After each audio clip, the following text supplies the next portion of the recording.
मैंने half year के लिए मिल्क सब्सक्रिप्शन लिया था, पर मैंने सिर्फ 5 बार ही पिया। बाकी का सारा दूध पड़ोस वाली आंटी के पेट में गया। मैंने हिडन कैमरा इंस्टॉल किया। वो मास्क पहनकर चोरी करने आती थी। मैं जल्दी उठकर लेने जाता तो वो मुझसे भी पहले आ जाती थी। एंड में मुझे अपना अल्टीमेट ट्रम्प कार्ड खेलना पड़ा, कैश ऑन डिलीवरी। मुझे लगा अब सब सेट है, पर 7 दिन बाद सोसाइटी मैनेजर एकदम सीरियस शक्ल लेकर मेरे दरवाजे पर खड़ा था। उसने मुझे एक पेपर दिया जिस पर लिखे 4 वर्ड्स पढ़कर मैं वही फ्रीज हो गया। मैं इस सोसाइटी में शिफ्ट हुआ था 6 मंथ्स पहले, ताकि सुबह थोड़ा एक्स्ट्रा सो सकूं। मैंने फ्रेश मिल्क का सब्सक्रिप्शन ले लिया था। मिल्कमैन रोज सुबह 6 बजे से पहले मेरे डोर के बाहर मिल्क बॉक्स में दूध रख देता था। मेरा रूटीन 7:30 बजे उठने का था। फ्रेश होके जब मैं मिल्क बॉक्स खोलता तो वो खाली होता था। शुरू में मुझे लगा मिल्कमैन भूल गया होगा। मैंने कॉल करके पूछा तो उसने फुल कॉन्फिडेंस में बोला कि उसने डिलीवर कर दिया है। उसने बोला, टेंशन मत लो, मैं इस सोसाइटी में 3 ईयर से डिलीवरी कर रहा हूँ, कभी मिस्टेक नहीं हुई। शायद किसी पड़ोस के बच्चे ने मस्ती में उठा लिया होगा। पर नेक्स्ट डे भी मिल्क बॉक्स खाली था और थर्ड डे भी वही हाल था। अब मुझे गुस्सा आने लगा। लगातार 3 दिन, ये नॉर्मल नहीं था। मैंने मिल्कमैन को बोला कि कल दूध रखने के बाद मुझे एक मैसेज ड्रॉप कर देना। उसने ओके बोला। फोर्थ डे सुबह मेरे फ़ोन की वाइब्रेशन से मेरी नींद खुली। 6 बजे से पहले ही मिल्कमैन का मैसेज आ गया था। मैं तुरंत उठा, डोर की तरफ भागा, दरवाज़ा खोला। मिल्क बॉक्स खाली था। बाहर का मोशन सेंसर लाइट अभी भी ऑन था और हवा में एक अजीब सी ठंडक थी जो अभी तक गायब नहीं हुई थी। इसका मतलब मैसेज आने और मेरे दरवाज़ा खोलने के इन कुछ सेकंड्स के बीच किसी ने दूध चुरा लिया था। भाई कौन इतना बोर्ड है, और वो भी रोज़ाना। मैंने एक कैमरा लगाने का डिसाइड किया, ऑनलाइन ऑर्डर किया और नेक्स्ट डे डिलीवरी आ गई। मैंने कैमरा डोर के ऊपर वाले कॉर्नर में ऐसी हिडन जगह पर लगाया जहां से मेरे और सामने वाले घर का एरिया एकदम क्लियर कैप्चर हो सके। मैंने फ़ोन ऐप से कनेक्ट किया, मोशन डिटेक्शन, अलर्ट ऑन किया। ये सब करके मुझे थोड़ा सुकून मिला। मुझे देखना था कि आखिर कौन सा प्लेयर है जो मेरे एक बॉटल दूध के लिए इतना ऑब्सेस्ड है। फिफ्थ डे सुबह ठीक 5:50 पर फ़ोन वाइब्रेट हुआ। मोशन डिटेक्शन का पुश नोटिफिकेशन था। मैंने तुरंत ऐप खोला।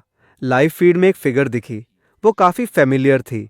वो मेरी पड़ोस वाली वांग आंटी थीं, जो रिटायर्ड हैं और नॉर्मली काफ़ी हेल्पफुल रहती हैं।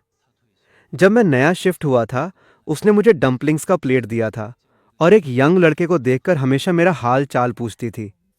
शाओली, काम में बिजी हो पर हेल्थ का ध्यान रखना। शाओली, कोई गर्लफ्रेंड बनी या नहीं? मैंने सपने में भी नहीं सोचा था कि वो ये होगी। वीडियो में उसने नाइट सूट पहना था, बाल बिखरे हुए थे और फेस पर एक बड़ा सा ब्लू मास्क था जिसने उसका आधा चेहरा कवर कर रखा था। वो मेरे डोर तक आई, फुल प्रो तरीके से मेरा मिल्क बॉक्स खोला, इधर उधर देखा, फिर अंदर से दूध निकाला और तेजी से मुड़कर अपने घर घुस गई। पूरा प्रोसेस 10 सेकंड से भी कम का था। मैं फ़ोन स्क्रीन देखता रह गया। मेरा दिमाग सुन्न पड़ गया था। क्या सच में वो थी? मैंने वीडियो रिवाइंड किया। ऐसा लग रहा था जैसे उसे कैमरा की लोकेशन पता हो। उसने जानबूझकर इधर नहीं देखा। मास्क भी छुपाने के लिए पहना था। उसे पता था कि ये चोरी है। मेरे अंदर एक अजीब सा गुस्सा उठा।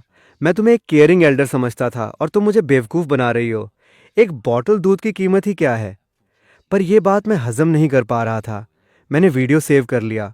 प्रूफ मेरे पास था, पर डायरेक्ट जाकर कन्फ्रंट करने में मैं थोड़ा हेजिटेट कर रहा था। आखिर पड़ोसी हैं, झगड़ा हो जाएगा, आगे चल के रोज़ मिलना होगा, कितना ऑकवर्ड होगा। और वो ओल्ड भी हैं। अगर मेरी बात सुन के उन्हें हार्ट अटैक आ गया तो? मैंने उसे एक लास्ट चांस देने का सोचा। मैं उससे भी पहले उठने का प्लान बनाया। नेक्स्ट डे मैंने 5:30 का अलार्म लगाया। सूरज निकलने से पहले ही मैं उठ गया। लाइट ऑन नहीं की, चुपचाप डोर के पास गया। पीप हॉल से बाहर देखा। कॉरिडोर में घुप अंधेरा था। सिर्फ डोर इमरजेंसी एग्जिट की ग्रीन लाइट हल्की सी चमक रही थी। मैं पेशेंस से वेट करने लगा। 5:45 पर मुझे मिल्कमैन के फेमिलियर फुटस्टेप्स और ग्लास बॉटल्स के टकराने की क्लियर आवाज़ आई। कॉरिडोर में आवाज़ एकदम साफ आ रही थी। मिल्कमैन मेरे डोर पर रुका। मिल्क बॉक्स खोला, दूध रखा, बंद किया और फिर नेक्स्ट हाउस की तरफ चल पड़ा। मैंने उसके फुटस्टेप्स दूर जाने का वेट किया। दिल में 10 तक गिनती गिनी और फिर मैंने झटके से दरवाज़ा खोला। बाहर कोई नहीं था। मिल्क बॉक्स भी खाली था। मैं वही शॉक में खड़ा रह गया। मैं लगातार पीप होल से देख रहा था। किसी को आते हुए नहीं देखा। मैंने तुरंत फ़ोन चेक किया। कैमरा ऐप में कोई मोशन अलर्ट नहीं था। मैंने बार बार सेटिंग्स चेक की। सब सही था। मैंने उस टाइम का फुटेज निकाला। स्क्रीन पर पूरा अंधेरा था, कुछ नहीं दिखा। मुझे समझ आ गया, उसे मेरे यहाँ के कैमरा का एंगल पता है। वो दूसरी साइड की स्टेयर्स से आई, स्क्वाट करके कैमरा के ब्लाइंड स्पॉट में रहते हुए बिना आवाज़ किए दूध ले गई। मुझे तो शक होने लगा कि कहीं वो स्टेयर्स के कॉर्नर पर छुप के वेट ही नहीं कर रही थी। जैसे ही मिल्कमैन गया, उसने तुरंत एक्शन लिया, इसीलिए मेरे दरवाज़ा खोलने से पहले ही उसने काम ख़त्म कर दिया। मुझे एक सर्द महसूस हुई। ये सिर्फ छोटी चोरी नहीं थी, ये एक टॉक्सिक ऑब्सेशन था। उसने इस एक बॉटल दूध के लिए फुल माइंड गेम खेला, टाइम कैलकुलेट किया, रूट प्लान किया। शायद मेरा शेड्यूल भी उसे पता था। मैं एक डेली ओवरटाइम करने वाला यंग गाई कैसे बीट कर सकता था एक रिटायर्ड आंटी को जिसने अपना सारा दिमाग इस पर लगा रखा था। शाम को ऑफिस से आते वक्त लिफ्ट में मेरी उससे टक्कर हो गई। वो फुल स्माइल के साथ मुझे हेलो बोल रही थी, एकदम केयरिंग लुक में। हाथ में सब्जियों का बास्केट था। मैंने खुद को फोर्स करके एक फेक स्माइल दी। वो मुझे देख रही थी, उसकी आंखों में एक एल्डर का प्यार था। मैं उसके उस स्माइलिंग फेस को देखकर सुबह वाले उस मास्क्ड और स्नीकी फिगर से मैच ही नहीं कर पा रहा था। ऐसे लोग सच में स्कैरी होते हैं। मैंने उसके साथ माइंड गेम्स खेलना ड्रॉप करने का सोचा, डायरेक्ट फाइट करने का सोचा, पर फिर लगा ये सही नहीं होगा। अगर वो ज़मीन पर गिर के रोने धोने और नाटक करने लगी तो मैं फंस जाऊंगा। पुलिस बुलाऊं? एक बॉटल दूध के लिए पुलिस आएगी तो बस कॉम्प्रोमाइज़ ही करवाएगी। मैंने बहुत सोचा। मेरा गोल ये प्रूव करना नहीं था कि उसने चोरी की। मैं बस अपने पैसे का दूध पीना चाहता था। अगर उसका टारगेट मिल्क बॉक्स में रखा दूध है तो मैं मिल्क बॉक्स को ही खाली कर दूंगा। मैंने फ़ोन निकाला, मिल्क कंपनी के कस्टमर केयर का नंबर डायल किया। मेरे पास एक और आइडिया था जो कि मेरा आखिरी ऑप्शन था। मैंने एग्जीक्यूटिव को बोला कि मुझे अपना डिलीवरी मेथड चेंज करना है। हेलो सर, बताइए मैं आपकी क्या हेल्प कर सकती हूँ? मैं नहीं चाहता कि मिल्कमैन दूध बॉक्स में रखे। क्या मिल्क बॉक्स में कोई इशू है? नहीं, मैं अब प्रीपेड सब्सक्रिप्शन नहीं चाहता। मैं कैश ऑन डिलीवरी स्क्वाड में शिफ्ट होना चाहता हूँ। सर, हमारे मोस्टली क्लाइंट्स मंथली या ईयरली प्रीपेड लेते हैं, उसमें डिस्काउंट मिलता है। मुझे पता है, कोई बात नहीं। मुझे ट्रबल से डर नहीं लगता। मैं चाहता हूँ कि मिल्कमैन रोज़ सुबह आकर डायरेक्ट डोर नॉक करे और मैं फेस टू फेस पे करके दूध ले लूँ। सर, ऐसा करने से आपको रोज़ चेंज रखना पड़ेगा और मिल्कमैन सुबह बहुत बिजी होता है। वो फिक्स टाइम पर डोर नॉक नहीं कर पाएगा। No problem, I accept. कोई भी अप्रॉक्स टाइम चलेगा। 6 से 6:30 के बीच मैं घर पर वेट करूंगा। इस एक ग्लास दूध के लिए मैं जल्दी उठने को रेडी हूँ। ठीक है सर, मैंने नोट कर लिया है। कल से हम आपको स्कॉडी सर्विस प्रोवाइड करेंगे, पर डिलीवरी पेमेंट। थैंक्स। मैंने कॉल कट की। मेरे दिल का बोझ हल्का हो गया। मैंने एक्सेप्ट कर लिया कि मैं हार गया। मैं एक ऐसी कैलकुलेटेड चोर से नहीं जीत सकता। मुझे अपने दूध को प्रोटेक्ट करने के लिए ये सबसे बेसिक पर सबसे इफेक्टिव तरीका यूज़ करना पड़ा। सीओडी वो मिल्कमैन के हाथ से तो छीन नहीं सकती और ना ही मेरे लिए पे कर सकती है। ये सोचकर मुझे कल सुबह का थोड़ा वेट था। मैं इमेजिन कर रहा था कि वॉन्ग आंटी रोज़ की तरह चुपके से मेरे मिल्क बॉक्स के पास आएगी और उसे खाली मिलेगा। उसके एक्सप्रेशंस कैसे होंगे, डिसअपॉइंटेड या गुस्सा? कहीं वो ये तो नहीं सोचेगी कि मिल्कमैन भूल गया। और फिर रोज़ वही खाली बॉक्स खोलते खोलते फाइनली उसे रियलाइज़ होगा कि उसका फ्री वाला दूध अब बंद हो चुका है। ये फीलिंग उसके सामने जाकर उसका पर्दाफाश करने से कहीं ज़्यादा सेटिस्फाइंग थी। उस रात मैं बहुत अच्छी नींद सोया। नेक्स्ट डे सुबह मैं ठीक 6 बजे उठ गया, बिना किसी अलार्म के। मैं लिविंग रूम में गया, एक कप चाय बनाई और सोफा पर बैठकर वेट करने लगा। 6:15 पर डोर पर हल्के से नॉक हुआ। 3 बार रिदम में मैं उधर गया। मैंने डोर खोला और जो चेंज मैंने पहले से रेडी रखा था वो मिल्कमैन को दे दिया। मिल्कमैन ने एक इनोसेंट सी स्माइल दी और मुड़कर चला गया। मैंने डोर बंद किया, दरवाजे से टेक लगाई, अपने हाथ में पकड़ी मिल्क बॉटल को देखा। बॉटल ठंडी थी और उस पर बाहर की नमी थी। मैंने कैप खोली, एक बड़ा सिप लिया। एक रिच क्रीमी फ्लेवर ने मेरे पूरे मुंह को भर दिया। यही वो टेस्ट था। मुझे कितने टाइम बाद ये मिला था? हाफ ईयर, 180 डेज से ज़्यादा। मैंने सिर्फ 5 बार पिया था। ये सिक्स्थ टाइम था जो मैंने अपनी स्मार्टनेस और कॉम्प्रोमाइज़ से जीता था। मैं बॉटल लेकर विंडो के पास गया। हल्का हल्का उजाला हो रहा था। नीचे कुछ ओल्ड लोग मॉर्निंग वॉक कर रहे थे। सब कुछ बहुत पीसफुल था। मैंने फ़ोन निकाला, कैमरा चेक किया। मेरे डोर बंद करने के 1 मिनट के अंदर ही वोंग आंटी की फिगर वहां आ गई। वो सेम वैसे ही ड्रेस्ड थी, मास्क पहने हुए, दबे पांव मेरे मिल्क बॉक्स के पास आई, प्रो तरीके से खोला और फिर वो फ्रीज हो गई। उसने काफ़ी देर तक बॉक्स में हाथ फेरा। उसने बॉक्स बंद किया, फिर खोला। अभी भी खाली था। वो सीधी खड़ी हो गई और ब्लैंक होकर इधर उधर देखने लगी, जैसे सोच रही हो कि सिस्टम में कहाँ ग्लिच आया। वो स्टेयर्स तक गई, वहाँ चेक किया, फिर वापस आई और फाइनली फ्रस्ट्रेट होकर वहाँ से निकल गई। मैं ये फुटेज देख रहा था, मेरी स्माइल कंट्रोल नहीं हो रही थी। उस दिन मेरा मूड एकदम टॉप पर था। नेक्स्ट फ्यू डेज रोज सुबह 6 बजे के बाद मिल्कमैन टाइम पर मेरा डोर नॉक करता। मैं कैश देता, दूध लेता और अपनी हार्ड अर्न मिल्क पीकर अपना डे स्टार्ट करता। रोज सुबह आदत के मुताबिक मैं कैमरा ऑन करता। वांग आंटी हमेशा मिल्कमैन के जाने के कुछ मिनट्स बाद आती। रोज बिना थके मेरा मिल्क बॉक्स खोलती और डिसअपॉइंटेड होकर चली जाती। एक पॉइंट पर मुझे उस पर थोड़ा तरस भी आया, पर जब उसके पिछले कारनामे याद आते तो ये सिंपैथी हवा हो जाती। मैंने उसका पर्दाफाश नहीं किया, यही मेरी सबसे बड़ी मर्सी थी। मैंने बस अपनी चीज़ वापस ली थी जो मेरी थी। हम अब भी लिफ्ट में मिलते थे, पर उसके फेस से स्माइल गायब हो चुकी थी। मुझे देखकर वो बस रिलक्टेंटली नॉड करती। उसकी आंखों में गुस्सा और क्यूरियोसिटी थी। मुझे लगता है वो ये सोच रही थी कि मैंने आखिर क्या जुगाड़ लगाया। मैंने बिल्कुल अनजान बनकर रोज़ की तरह उसे ग्रीट किया। गुड मॉर्निंग वांग आंटी, उसने बड़े ड्राई तरीके से हम बोला। लिफ्ट में पिन ड्रॉप साइलेंस था। मुझे ये वाइब अच्छी लग रही थी। Mind your own business. मेरी दुनिया शांत हो गई थी। ये पीसफुल रूटीन 1 वीक तक चला। मुझे लगा ये मैटर यहीं ख़त्म हो जाएगा। मुझे लगा हमारी मिल्क वाली वॉर मेरे इस स्मार्ट मूव के साथ एंड हो गई। मैं बहुत नेव था। मैंने एक टॉक्सिक इंसान की लिमिट्स को अंडर एस्टिमेट कर दिया था।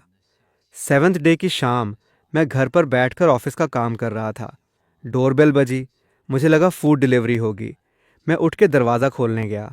बाहर सोसाइटी मैनेजर खड़ा था, मिस्टर लियू, एक 40 सेकंड का मिडिल एज्ड आदमी। नॉर्मली उससे ज़्यादा बात नहीं होती थी। उसके पीछे 2 सिक्योरिटी गार्ड्स यूनिफॉर्म में खड़े थे। मिस्टर लियू, क्या बात है? मैं थोड़ा सरप्राइज हुआ। मिस्टर लियू का एक्सप्रेशन बहुत सीरियस था, यूं कहें कि हैवी था। उसने कुछ नहीं बोला, बस मुझे ऊपर से नीचे तक स्कैन किया। उसकी लुक ऐसी थी जैसे मैं कोई क्रिमिनल हूं, जो मुझे काफ़ी अनकंफर्टेबल लगा। तुम शाओ ली हो ना? फाइनली उसने बोला, एकदम ऑफिशियल टोन में। हाँ, मैं ही हूँ। कुछ बात वेरीफाई करनी थी तुमसे। ये बोलते हुए उसने गार्ड के हाथ से एक फोल्डर लिया, उसमें से एक HR पेपर निकाला और मेरे सामने कर दिया। पहले ये पढ़ो। उसका एक्सप्रेशन ऐसा था जैसे कोई जज कोई वर्डिक्ट सुना रहा हो। मेरे दिल की धड़कन रुक गई। मुझे एक नेगेटिव वाइब आई। मैंने वो पेपर लिया। वो प्रिंटेड था। उस पर कुछ बोल्ड ब्लैक लाइंस थीं। हेडिंग लिखी थी, पड़ोसी मिस्टर ली से मेंटल हैरासमेंट कॉम्पेंसेशन की डिमांड का एप्लीकेशन। मिस्टर ली यानी मैं, एप्लीकेंट वांग यानी मेरी पड़ोस वाली वांग आंटी। मैं सुन्न पड़ गया। मेंटल हैरासमेंट कॉम्पेंसेशन, वो मुझसे पैसे क्यों मांग रही है? मैंने आगे रीज़न पढ़ना स्टार्ट किया। जब मैंने एंड में हाथ से लिखे हुए उन 4 वर्ड्स को देखा जो पेपर को चीर कर बाहर आ रहे थे, मुझे लगा मेरे जिस्म का खून जम गया है, जैसे मुझे लाइटनिंग लग गई हो। मैं वही स्टैच्यू बन गया। वो 4 वर्ड्स थे, मेरा राशन बंद किया। मैं उस पेपर को पकड़े हुए था। मेरे हाथ कांपने लगे थे। ये मेरी लाइफ का सबसे एब्सर्ड और रिडिकुलस इल्ज़ाम था। मैंने पूरा एप्लीकेशन ध्यान से पढ़ा। कंटेंट एकदम इमोशनल और रोने वाले स्टाइल में लिखा था। वांग आंटी ने एप्लीकेशन में लिखा था कि वो एक अकेली और बेसहारा रिटायर्ड ओल्ड लेडी हैं। 6 मंथ्स पहले उन्होंने नोटिस किया कि पड़ोस के मिल्क बॉक्स में रोज एक चैरिटी वाला दूध आता था। उन्हें लगा ये सोसाइटी का कोई स्पेशल वेलफेयर स्कीम है या कोई यंग लड़का ज़्यादा ऑर्डर करके शेयर कर रहा है। फूड वेस्ट ना हो इस प्रिंसिपल के अंडर वो रोज़ उसे डिस्पोज करने में हेल्प करती थी। उनका कहना था कि पिछले हाफ ईयर से ये बॉटल उनकी अकेली न्यूट्रिशन सोर्स बन गई थी और उनकी ओल्ड एज लाइफ का मेंटल सपोर्ट सिस्टम थी। पर ठीक 1 वीक पहले इस यंग लड़के यानी मैंने बिना किसी रहम के मैलिश चली इस चैरिटी सप्लाई को कट ऑफ कर दिया, जिसकी वजह से 1 वीक तक उन्हें प्रॉपर प्रोटीन नहीं मिला। वो मेंटली डिस्टर्ब हो गई, भूख मर गई और रात को नींद नहीं आ रही। इससे उनका BP और हार्ट प्रॉब्लम ट्रिगर हो गया, जिससे उन्हें मैसिव मेंटल ट्रॉमा और फिजिकल डैमेज हुआ है। इसीलिए वो स्ट्रांगली डिमांड करती हैं कि मैं तुरंत मिल्क सप्लाई रिस्टोर करूं और उन्हें मेंटल हैरासमेंट, न्यूट्रिशन और कॉम्पेंसेशन के नाम पर टोटल 5,000 रुपये पे करूं। पढ़कर मेरे गुस्से से बुरा हाल हो गया। मुझे लगा मैं कोई कंप्लेन नहीं, बल्कि कोई डार्क कॉमेडी नॉवल पढ़ रहा हूँ। ये दूध, हेल्प करना, मेंटल सपोर्ट, मेरा राशन काटना एक इंसान इतना शेमलेस कैसे हो सकता है, चोरी को इतने प्रीमियम और कॉन्फिडेंट तरीके से जस्टिफाई करना। मैंने कुछ बोलने के लिए मुंह खोला, पर मेरी आवाज़ ड्राई हो गई थी। तुमने पूरा पढ़ लिया? ये बहुत फनी है। उसने मेरा दूध चुराया और अब उल्टा मुझ पर केस कर रही है। मैंने अपने हाथ का पेपर ऊपर उठाया। शाओली, तुम गुस्सा मत हो। वांग आंटी का कहना है कि उन्हें नहीं पता था ये तुम्हारा ऑर्डर है। उन्हें लगा ये सोसाइटी का वेलफेयर है। पता था। उसने मास्क पहना था, कैमरा से छुप के चोरी की। क्या उसे नहीं पता होगा? कैमरा? मिस्टर लियो थोड़ा शॉक हुआ। हाँ, हिडन कैम। मेरे पास प्रूफ है। रोज की फुटेज मेरे पास सेव है। शाओली, ये मैटर अभी अर्जेंट नहीं है। अर्जेंट क्यों नहीं है? ये तो फॉल्स केस है। हम आज यहाँ ये डिसाइड करने नहीं आए कि कौन सही है या गलत। हम यहाँ मेडिएशन के लिए आए हैं। मिस्टर लियो का टोन थोड़ा सॉफ्ट हुआ। वांग आंटी ओल्ड हैं, काफ़ी इमोशनल हैं। उन्होंने बोला है कि अगर तुमने सप्लाई वापस नहीं की तो वो तुम्हारे ऑफिस में हंगामा करेंगी या बिल्डिंग से जंप कर लेंगी। मेरा पूरा बदन कांप गया। ये थ्रेट थी, एकदम नेकेड थ्रेट।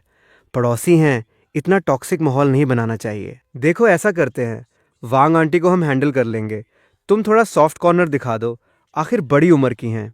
मैं सॉफ्ट कैसे दिखाऊं? मैं उसे पैसे दूं या उसे मेरा दूध चुराने दूं? मुझे लग रहा था मेरे कोर वैल्यूज को जमीन पर रगड़ा जा रहा है।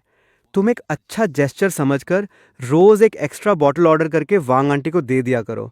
क्यों भाई? बस ऐसे ही रिस्पेक्ट फॉर एल्डर्स वाला रूल समझ लो।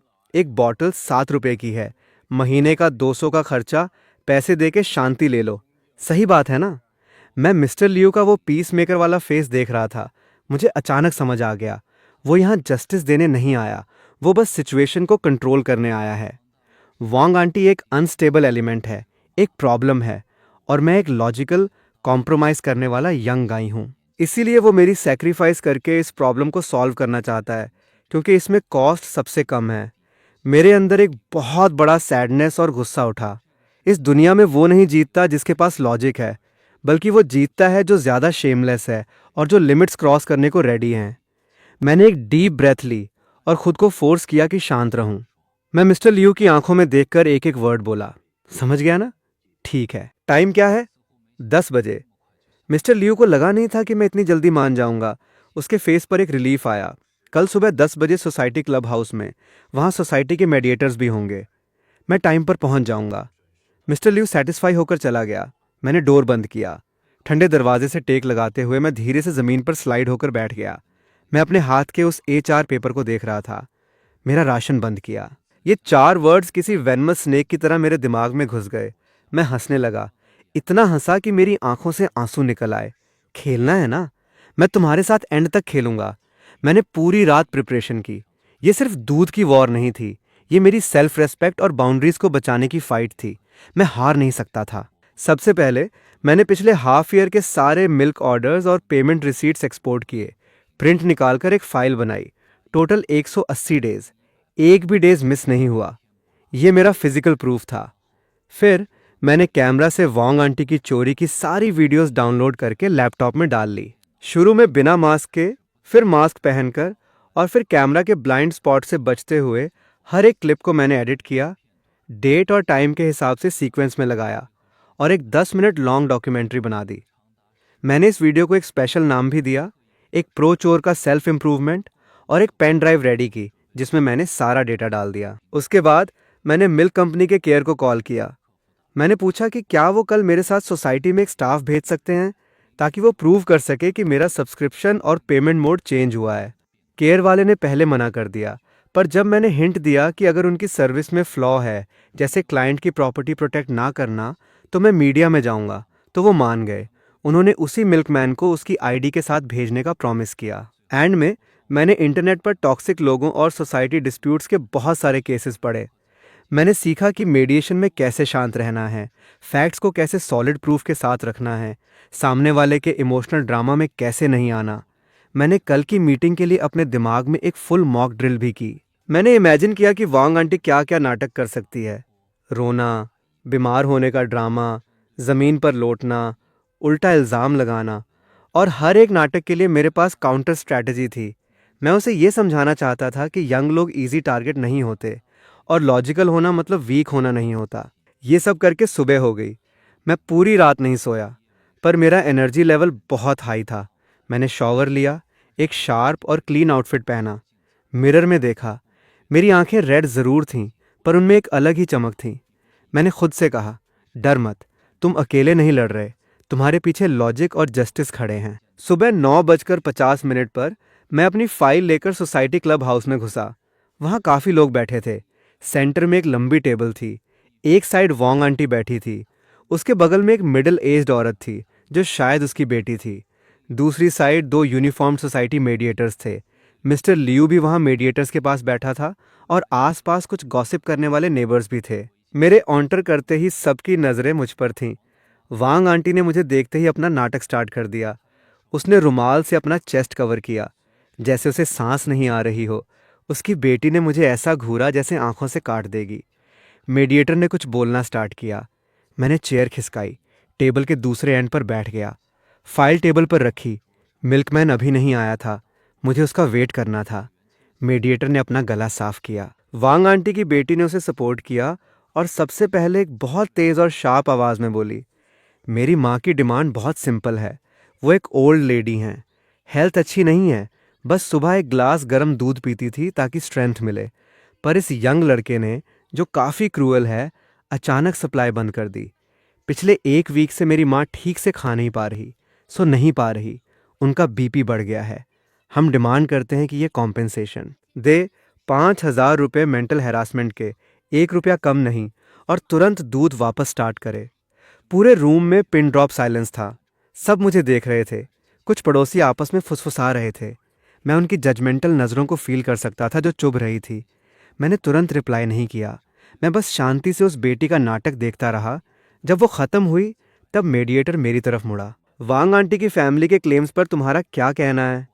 इससे पहले कि मैं कुछ बोलता, वांग आंटी ने अपना ड्रामा स्टार्ट कर दिया। मैं बहुत दुखी हूँ। मैं एक अकेली ओल्ड औरत हूँ, बस एक ग्लास दूध पीना चाहती थी। इसमें क्या गलत है? मुझे लगा ये सरकार का फ्री राशन है। अगर मुझे पता होता कि ये इस लड़के का है तो मैं कभी नहीं लेती। वो रोते रोते चुपके से रुमाल के पीछे से मेरा रिएक्शन चेक कर रही थी। उसकी एक्टिंग नेक्स्ट लेवल थी। वांग आंटी, आप रोना बंद कीजिए, हम एक एक पॉइंट पर बात करेंगे। सबसे पहले मैं एक बात क्लियर कर दूं, जिसे आप चैरिटी या सरकारी राशन बोल रही हैं, वो मेरा पर्सनल खरीदा हुआ प्रोडक्ट है जो मैं हर महीने पे करता हूँ। ये मेरे पिछले हाफ ईयर के सारे ऑर्डर्स और पेमेंट प्रूफ्स हैं। इस पर मेरा नाम, मेरा फ़ोन नंबर और मेरा फ्लैट नंबर लिखा है। टोटल 183 डेज़, टोटल 1,281 रुपये, जो 100% मैंने पे किए हैं। मेडिएटर और मिस्टर लियू दोनों देखने के लिए आगे झुके। वांग आंटी की बेटी ने भी एक नज़र डाली। उसका चेहरा थोड़ा ऑकवर्ड हो गया। सेकंड, आप कह रही हैं कि आपको लगा ये फ्री है और आपको नहीं पता ये मेरा है। ये बात मुझे हजम नहीं हो रही। आप रोज़ सुबह 5:50 से 6 के बीच दूध लेती हैं, जब ज़्यादातर लोग सो रहे होते हैं। आप मास्क पहनती हैं और मेरे कैमरा से जानबूझ करती बचती हैं। अगर सच में फ्री का राशन होता तो इतनी चोरी छुपे करने की क्या ज़रूरत थी? तुम झूठ बोल रहे हो। मेरी माँ मॉर्निंग वॉक के लिए जल्दी उठती हैं, मास्क सर्दी से बचने के लिए पहनती हैं। क्या कैमरा? हमें किसी कैमरा का नहीं पता। नहीं पता? आज मैं बाई चांस कुछ मॉर्निंग वर्कआउट के क्लिप्स लाया हूँ। क्या सबको मिलकर एंजॉय करना चाहिए? मेरी बात खत्म होते ही क्लब हाउस का डोर खुला। मिल्कमैन हाँफते हुए अंदर आया। सॉरी सॉरी, ट्रैफिक में फंस गया था, लेट हो गया। उसने अपनी यूनिफॉर्म पहनी थी, चेस्ट पर आईडी कार्ड लटक रहा था। मैंने उसे नॉड किया। कोई बात नहीं, बिल्कुल टाइम पर आए हो। मेरी बैकअप आ गई थी। मैं सामने बैठी माँ बेटी को देख रहा था। उनके एक्सप्रेशंस चेंज होने लगे थे। भाई, प्लीज़ सबको बताओ कि मैंने अपना पेमेंट मेथड क्यों चेंज किया। मिल्कमैन ने नॉड किया और अपना गला क्लियर किया। क्योंकि इस सर ने मुझे कंप्लेन की थी कि उन्होंने हाफ ईयर का सब्सक्रिप्शन लिया है, पर ऑलमोस्ट रोज़ उनका दूध गायब हो जाता है। इसीलिए उन्होंने कहा कि मैं खुद आकर डोर नॉक करूं और वो कैश पे करें। एक लाइन ने सीधा चैरिटी वाले दूध का झूठ पकड़ लिया। आसपास के पड़ोसियों की गॉसिप का डायरेक्शन चेंज होने लगा। तो ये चोरी थी। मैंने तो पहले ही कहा था, इतना अच्छा फ्री राशन कहाँ मिलता है। वांग आंटी का चेहरा लाल और सफ़ेद पड़ने लगा। उसकी बेटी के लिप्स कांप रहे थे। वो कुछ बोलना चाहती थी पर बोल नहीं पाई। चोरी नहीं की। मैंने देखा बॉक्स में रखा है तो ले लिया। वहाँ कोई नहीं पी रहा था, तो क्या वेस्ट नहीं होता? अब वो शेमलेस होने लगी थी। मैं ओल्ड हो गई हूँ, मेमोरी वीक है, मुझे लगा मैंने खुद ऑर्डर किया था और भूल गई। ये कैसा एक्सक्यूज़ था जिसे खुद उसे भी यकीन नहीं था। मेमोरी वीक है, कोई बात नहीं, मैं याद दिलाता हूँ। मैं खड़ा हुआ, रूम के कॉर्नर में रखे टीवी के पास गया, पेन ड्राइव निकाली और टीवी के यूएसबी पोर्ट में डाल दी। मिस्टर लियो, प्लीज़ रिमोट देना। मैंने टीवी ऑन किया, पेन ड्राइव मोड सेलेक्ट किया। स्क्रीन पर एक फोल्डर आया। रिमोट से मैंने उस फाइल को प्ले किया जिसका नाम था एक प्रो चोर का सेल्फ इम्प्रूवमेंट।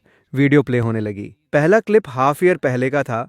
बिना मास्क वाली वांग आंटी स्नीक करती हुई मेरे डोर पर आई, दूध निकाला और तेजी से भाग गई।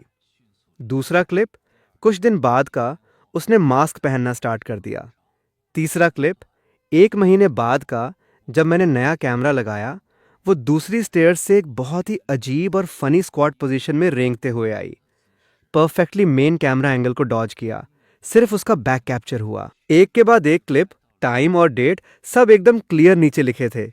पूरे रूम में सिर्फ वीडियो की हल्की आवाज आ रही थी, सब स्क्रीन को घूर रहे थे। गॉसिप करने वाले पड़ोसियों के मुंह खुले के खुले रह गए। मीडिएटर्स का एक्सप्रेशन सीरियस से शॉक में बदल गया। मिस्टर लियो के माथे पर पसीना आने लगा। वांग आंटी और उसकी बेटी का चेहरा कागज की तरह सफेद पड़ गया था। वांग आंटी का बैलेंस बिगड़ने लगा। उसकी बेटी ने तुरंत उसे पकड़ लिया। मैंने पॉज बटन दबाया। स्क्रीन पर एग्जैक्टली वांग आंटी का क्लोजअप था, जिसमें उसने मास्क पहना था और चोरी की नजरों से कैमरा की तरफ देख रही थी। मैंने बस अपनी चीज वापस लेने की कोशिश की। क्या ये गलत है? क्योंकि चोर को चोरी करने नहीं मिली तो उसे मेंटल ट्रॉमा हो गया। ये कैसा लॉजिक है? ये तो रॉबर वाला लॉजिक है। आज आप लोग मेडिएशन करना चाहते हो ना? बढ़िया, मैं भी मेडिएशन चाहता हूँ। मैंने टेबल से वो एचआर पेपर उठाया और वांग आंटी के सामने जा खड़ा हुआ। कॉम्पेंसेशन ठीक है, पिछले हाफ ईयर की 183 बॉटल्स के 1281 रुपये पहले मुझे वापस दो। और मेंटल हैरासमेंट। मैं रोज सुबह उठता था तो ये सोचता था कि चोर से कैसे बचूं, ना कि अपना दिन कैसे स्टार्ट करूं। दूध ना मिलने की वजह से मेरी जॉब पर लेट होने का जो सैलरी कट हुआ, उसका कॉम्पेंसेशन कौन देगा? सबसे इंपॉर्टेंट, पब्लिक अपॉलॉजी। सोसाइटी के व्हाट्सएप ग्रुप में, नोटिस बोर्ड पर, सबके सामने मुझसे माफी मांगो, अपनी चोरी एक्सेप्ट करो और मेरी रेपुटेशन वापस करो। मेरी आवाज पूरे रूम में गूंज रही थी, एकदम सॉलिड और हैवी। वांग आंटी मुझे देख रही थी, उसके लिप्स पर्पल पड़ गए थे और पूरा बदन कांप रहा था। अचानक उसकी आंखें ऊपर चढ़ गईं और वो सीधे पीछे की तरफ गिर गई। क्या हुआ? जल्दी एम्बुलेंस बुलाओ। मिस्टर लियू पैनिक में आ गया। फोन निकालकर इमरजेंसी डायल करने लगा। दोनों मेडिएटर्स भी घबराकर उसके पास दौड़े। आसपास के पड़ोसी चिल्लाने लगे या पीछे हटने लगे ताकि किसी पंगे में ना फंसे। तुम्हारी वजह से हुआ ये। अगर मेरी माँ को कुछ हो गया तो मैं तुम्हें नहीं छोड़ूंगी। मैं ठंडे दिमाग से वही खड़ा रहा। ये नाटक देख रहा था, फेक इलनेस। ये उन स्क्रिप्ट्स में से एक थी जिसका मैंने मॉक ड्रिल किया था। मैं ऐसे लोगों को बहुत अच्छी तरह जानता हूं जब लॉजिक काम ना करे और प्रूफ सामने हो तो इनका आखिरी वेपन इनकी अपनी बॉडी होती है। विक्टिम कार्ड खेलकर मॉरल ब्लैकमेल करना मैं हिला भी नहीं। मुझे जरा सा भी पैनिक नहीं हुआ। मैं बस शांति से तमाशा देख रहा था। अगर सच में कुछ हुआ तो एम्बुलेंस आ जाएगी। अगर नाटक है तो ये शो कभी तो बंद होगा। एम्बुलेंस जल्दी ही आ गई। 2 पैरामेडिक्स स्ट्रेचर लेकर अंदर आए और बेसिक चेकअप किया। फैमिली मेंबर कौन है? मैं इनकी बेटी हूं। पेशेंट को बीपी और हार्ट की हिस्ट्री है। ये इमोशनल स्ट्रेस की वजह से टेम्पररी फेंटिंग है। सीरियस कुछ नहीं है। पहले हॉस्पिटल ले जाओ ऑब्जर्व करने के लिए। डॉक्टर की बातों ने मेरा शक सच कर दिया। कुछ सीरियस नहीं था। वांग आंटी की बेटी खून कर दिया। चिल्लाते हुए स्ट्रेचर के पीछे बाहर गई। मेरे पास से गुजरते वक्त उसने मुझे नोचने की कोशिश की, पर गार्ड्स ने उसे रोक लिया। एक ग्रैंड मेडिएशन मीटिंग इस तरह एम्बुलेंस के साथ खत्म हो गई। लोग चले गए। क्लब हाउस शांत हो गया। जो पड़ोसी बचे थे वो मुझे कॉम्प्लेक्स नजरों से देख रहे थे। कुछ सिंपैथी, कुछ सेटिस्फैक्शन और कुछ डर। मिस्टर लियू पसीना पोंछते हुए आया। शाओली, देखो क्या हंगामा हो गया। मिस्टर लियू, आज जो हुआ सबने देखा। वीडियो फुटेज मैंने मेडिएटर्स को दे दी हैं। मेरी डिमांड्स भी क्लियर हैं। 1, मेरे दूध के पैसे वापस। 2, पब्लिक रिटर्न अपॉलॉजी। अगर ये दोनों नहीं हुए तो कोर्ट में मिलते हैं। नहीं नहीं नहीं, इतना आगे मत जाओ। पड़ोसी हैं, ज़रूरत नहीं है। सच में ज़रूरत नहीं है। ज़रूरत है या नहीं, ये मैं डिसाइड नहीं करूँगा। ये चोर और फॉल्स केस करने वाली डिसाइड करेगी। मैंने अपनी फाइल और पेन ड्राइव पैक की और मुड़कर चला गया। मैं इन लोगों से एक वर्ड और नहीं बोलना चाहता था। मेरा स्टैंड एकदम क्लियर था। ये वॉर उस दिन से ही नो रिटर्न पॉइंट पर थी जब उसने ये रिडिकुलस एप्लीकेशन सबमिट की थी। या तो मैं या वो। मैं घर पहुंचा, खुद को सोफा पर पटक दिया। मेरा टाइट दिमाग फाइनली रिलैक्स हुआ और एक थकान सी फील हुई। मुझे नहीं पता था आगे क्या होगा। वो शायद और नाटक करेंगी या शायद हार मान लेंगी। पर जो भी हो, मैंने जो करना था वो किया। मैंने अपनी बाउंड्री प्रोटेक्ट की। शाम को मुझे एक अननोन नंबर से कॉल आया। हेलो, क्या मैं मिस्टर ली से बात कर रहा हूँ? हाँ, कौन? मैं वांग आंटी का बेटा हूँ। मेरा नाम झांग वेई है। मैं अभी out of station business trip से वापस आया हूँ। मुझे इसके बारे में पता चला। उसकी आवाज़ में बहुत गिल्ट था। Mister Lee, I am sorry. सच में बहुत बहुत सॉरी। मैं अपनी माँ को ठीक से हैंडल नहीं कर पाया, आपको इतनी परेशानी दी। मैं चुप रहा, कुछ नहीं बोला। वो एक्चुअली बुरी नहीं है, बस ओल्ड एज की वजह से थोड़ी कंफ्यूज्ड रहती हैं और छोटी मोटी चीज़ें फ्री में लेने की आदत है। मिस्टर झांग, ये छोटी चोरी नहीं है। लगातार हाफ ईयर तक रोज़ प्लान करके चोरी करना, पकड़े जाने के बाद सुधरने के बजाय फैमिली के साथ मिलकर मुझ पर फॉल्स केस करना और पैसे मांगना, इसे छोटी चोरी नहीं, टॉक्सिक कैरेक्टर कहते हैं। लाइन पर साइलेंस छा गया। मैं उसकी हैवी ब्रीदिंग सुन सकता था। आप सही कह रहे हैं, मैंने गलत बोल दिया। मैं अपनी माँ और बहन की हरकतों के लिए आपसे प्रॉपरली माफ़ी मांगता हूँ। मैंने आपका क्लब हाउस वाला वीडियो देखा और वो एप्लीकेशन भी पढ़ी।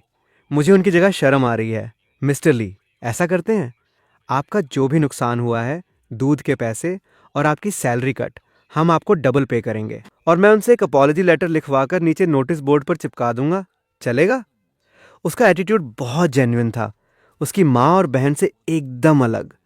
मैंने सोचा, मेरा मकसद पैसे नहीं थे और ना ही उन्हें बैंकरप्ट करना। मैं बस जस्टिस चाहता था, एक अपॉलजी। डबल की ज़रूरत नहीं, बस दूध के 1281 रुपये ट्रांसफ़र कर दो। ये उन्हें पे करने ही थे और अपॉलजी लेटर मुझे देखना है। ठीक है, नो प्रॉब्लम। आपके फॉरगिव करने का बहुत शुक्रिया। हॉस्पिटल का काम निपटा कर मैं खुद आकर आपसे मिलूंगा। आने की ज़रूरत नहीं, मैं बस आगे से शांति चाहता हूँ, कोई मुझे डिस्टर्ब ना करे। समझ गया, आई प्रॉमिस। कॉल कट करने के बाद मेरे दिमाग में मिक्स्ड फीलिंग्स थीं, पर चीज़ें पॉजिटिव डायरेक्शन में जा रही थीं। एक समझदार बेटा होना शायद वांग आंटी की लाइफ का सबसे बड़ा लक था। नेक्स्ट डे सुबह मेरे फ़ोन पर एक ट्रांसफ़र नोटिफिकेशन आया, 1281 रुपये फ्रॉम झांग वेई। शाम को मैं कचरा फेंकने नीचे गया। नोटिस बोर्ड पर एक नया HR पेपर लगा था। एक अपॉलजी लेटर प्रिंटेड था। नीचे वांग आंटी का टेढ़ा मेढ़ा सिग्नेचर और लाल रंग का थंबप्रिंट था। लेटर में उसने अपनी हाफ ईयर की चोरी एक्सेप्ट की थी और मुझे जो परेशानी और बदनामी हुई उसके लिए डीप सॉरी बोला था और मुझसे फॉरगिव करने की भीख मांगी थी। मैं नोटिस बोर्ड के सामने काफ़ी देर तक खड़ा रहा। बहुत से पड़ोसी गुजरे और उस लेटर पर बातें कर रहे थे। मैं जीत गया था। मैंने अपने तरीके से ये एब्सर्ड वॉर जीत ली थी। मुझे खुश होना चाहिए था, पर पता नहीं क्यों मैं बिल्कुल भी खुश नहीं था।